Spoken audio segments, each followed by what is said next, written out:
السلام عليكم ورحمة الله وبركاته. الحمد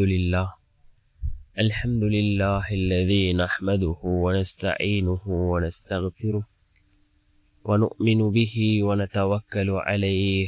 أما بعد. அன்பிற்குரிய அல்லாஹ்வின் நல்லடியார்களே, அன்பு சகோதரர்களே, நாம் தொடர்ச்சியாக பார்த்து வரக்கூடிய துஆக்களினுடைய திக்ருகளினுடைய தொகுப்பில் இன்று நாம் பார்க்க இருக்கின்ற விடயம் என்னவென்றால், 41 தடவைகள் இந்த துஆவை ஓதி அல்லாஹ்விடம் பிரார்த்தனை செய்வோம்.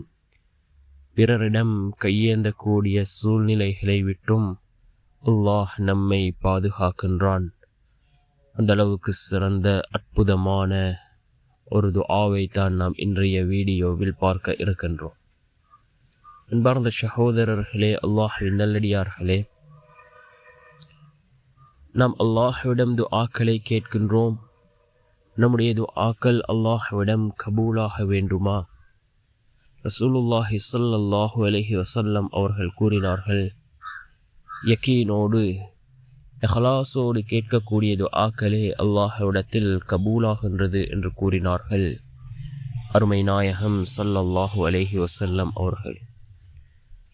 ஒரு மனிதனுடைய துஆ இந்த முறையில் அல்லாஹ்விடத்தில் கபூலாகும் என்று கூறினார்கள் ஸல்லல்லாஹு அலைஹி வஸல்லம் அவர்கள்.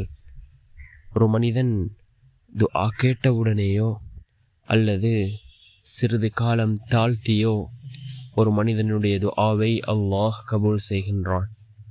அதே போன்று கூறினார்கள் ஸல்லல்லாஹு அலைஹி வஸல்லம் அவர்கள், அந்த மனிதனுக்கு ஏற்படக்கூடிய ஆபத்துக்களிலிருந்து அந்த துஆவின் மூலமாக அல்லாஹ் அவரை பாதுகாக்கின்றான். அதே போன்று மூன்றாவது கூறினார்கள், நாளை மறுமையுடைய நாளில் அந்த துஆவிற்குரிய பலனை அந்த மனிதர் அடைந்து கொள்வார் என்று கூறினார்கள் அருமை நாயகம் ஸல்லல்லாஹு அலைஹி வஸல்லம் அவர்கள். நாம் கேட்கக்கூடிய துஆக்கள் அல்லாஹ்விடத்தில் ஒரு போதும் வீணாகுவதில்லை. நாம் அதிகமாக துஆக்களை கேட்போம். நிச்சயமாக அல்லாஹ் நம்முடைய துஆக்களுக்கான பதிலை வழங்குவான்.